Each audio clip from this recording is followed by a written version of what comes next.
Welcome everybody, my name is Michael, and today we are discussing about credit. It is the first day after we have repaired a mistake that occurred last month, and that was Capital One has a moving date for statement dates. Meaning it actually moved the date earlier than I was expecting it to, and at that point they automatically added the interest. And on top of everything, it was like $295 out of a $300 limit. It's a very low limit, but I always make sure it's paid off on time because I thought the statement date was the day after, and I was planning to pay, and I had the money. I could have very easily paid had I only known. Now I know. So I will always be calling Capital One to double check when my statement is.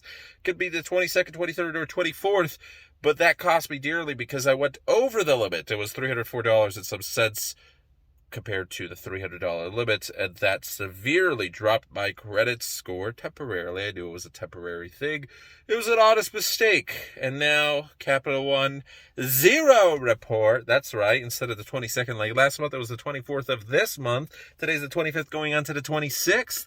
And we have finally, I signed up yet again for Experian. You go through Experian.com and you're able to see your actual credit scores. It's a free trial, but you're able to see all three of your credit scores from all three bureaus. This is your actual FICO. This is actual FICO here, where I'm finally in the 600s, and Experian is the highest, but that's because I'm using Experian and technically I have this credit booster or whatever. But a lot of lenders are looking at providing loans through Equifax or TransUnion through their scores, and those scores are also pretty decent. So through that, I discovered that Experian is like a 626. This is actual FICO. Equifax is like a 607, and TransUnion is the lowest of the bunch at 603. And my Credit Karma Vantage score, I saw on Chase as well. They report the one credit reporting agency that Credit Karma doesn't. Chase, through their Journey score, I saw that it was the Vantage score, really. It was 647. Credit Karma also probably going to be in the 640s, somewhere around there. So it hasn't updated yet with the actual FICO. It will update tomorrow, but Credit Karma is already in the 620s. So tomorrow it's definitely going to be the 640s. But I'm excited because this means I can finally start looking potentially at a couple of months later down the line for a second vehicle for my partner once she gets her work permit. Obviously, she needs a car to get to work, and I can't do that because now we're working even more hours. So working 60 hours a week, and then my one free day, apart from the holy day, God's day, Sunday, there we go. I'm able to always rest on Sunday. On Tuesdays, it is always jam-packed because all the stores are open, lawyers, everybody, dentists. So at that point, it's getting all my chores done, getting everything that I need to. And it's very tricky. So obviously my partner will need a second vehicle. But I was always worried because being in the 500s, not happening. And also in a couple months, even more important, my lease is coming up. And a lot of apartments aren't looking anywhere below 600. So 600 is like the minimum. My apartment, I got a little lucky that they're looking at 550 and above, which probably also not the best. I've been lucky with the neighbors in my building, but there's been a couple buildings down, probably some neighbors that could have been, if they were in my building, very disruptive to my schedule because they party all the time. I mean, I always see them on the balcony and they're always partying. So I'm glad I don't live in that building. And there's a couple other troublemakers. Nothing too crazy, but you can see that it is a wide assortment of people. Obviously, if your credit score is lower, you're going to have some people who might have been here for many years and their payments haven't changed that much and they're not paying as much. And I personally don't care.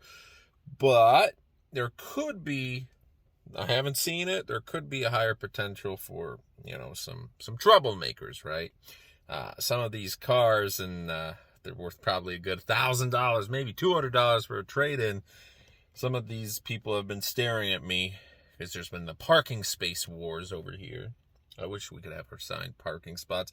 But there's also some other neighbors that have been fantastic and very nice and always saying hello and whatever. And personally, I don't care, whatever, who cares? It is what it is, but mainly I'm thinking about troublemakers because during 4th of July, there was a lot of people randomly setting off fireworks nearby, and I did not like that. I did not appreciate that. I'm guessing come New Year's Eve, same deal. Hopefully not as much, though. So, and sometimes you hear car alarms going off and people jump starting their cars at 4 in the morning. A little bit disruptive, a little bit, but apart from that, I can deal with it. The price that I'm paying, I'm not too happy about it, but all around, it is what it is. So credit score is a massive part of living in America, and I had a pretty bad credit score in the 500s, so I was very limited.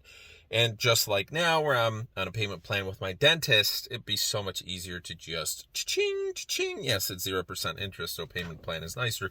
But even with that payment plan, I cannot afford, for dental work that was already done, I cannot afford to make the payments, and I have to come up and with the money somehow, and I have to take out loans and whatever, and I need more dental work. So if I only had a better credit score, not by much, but like a 650, maybe 700, one thing I want, instead of personal loans, which have higher interest, is a credit card with just a higher limit.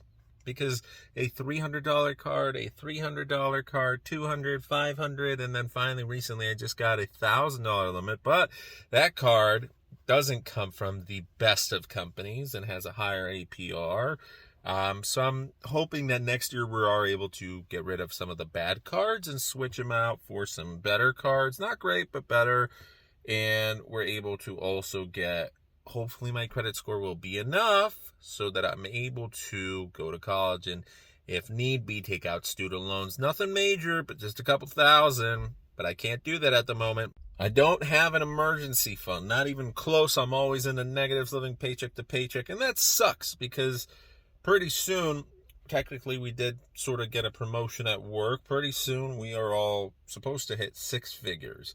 So earning $100,000 at that point will help, but it's still going to be very difficult. And you may ask, well, why so? Because right now, when I'm projected to be right around $70,000 by the end of the year, somewhere around there, I'm just not making it. I'm always in the negatives. And part of that is there was a lot of stuff going on over the past year. I got sued. I had to pay off lawyers and immigration and then medical emergencies, and then there was just a bunch of stuff that had to be done, smaller little events. You had to have that, and there wasn't a way without it. And I kept putting off some of these important things, and eventually I had to get them done. Either it was a medical emergency, which is always more expensive at that point, or it is something that I just ran out with the time limit. I had to get immigration started. I had to get a lawyer. I had to pay off some of my debts, and it was like that. So I took out loans that were higher interest, and it kind of boiled down to not being able to afford anything. And some weeks I went without groceries. We had to just get by with what was in the fridge. And recently we threw out some moldy, very old things. And, we try and eat everything that we can, but it is difficult when a lot of it, the stuff that is probably going to be around the most, is junk food. It'd be nice to eat a little healthier, but you can't because you can't afford it. There was weeks where I had to borrow money just for gas, basic necessities, right? We couldn't afford toilet paper today. This is a true story. So maybe tomorrow, maybe payday, we will see. It's just one of those things. It's like, oh my goodness, it's a constant battle. And one of those things is, I know I will be able to make good money. My partner, once she gets her work permit, will be able to make good money. She has already got a bachelor's degree, wants a master's, and obviously she's going to make good money. She's probably going to make more than I will. And with that, it is going to get better. It's guaranteed to get better. Even at the level that I am, I'm slowly paying off debts, and it is getting easier. Unless there's another medical emergency, which I hope not. So with that said, credit will be huge, and it already has helped. Already my life is a little bit better. So we're focusing on a lot of negatives because there are a lot of negatives, but the situation is getting better. So I'm very ecstatic because previously it was 600s, but it was the Vantage score, which doesn't mean anything because lenders would see that you're below 600 and many would just deny you. So the situation is getting better. I'm excited. And with that, we shall see what happens further. Thanks for watching, everyone. Have a good rest of your day. Take care, and look at this guy. He's a A little wet, but look at that feast. I don't know what that is. Like a big mango remnant or something. Look at that. Look at that. That's awesome.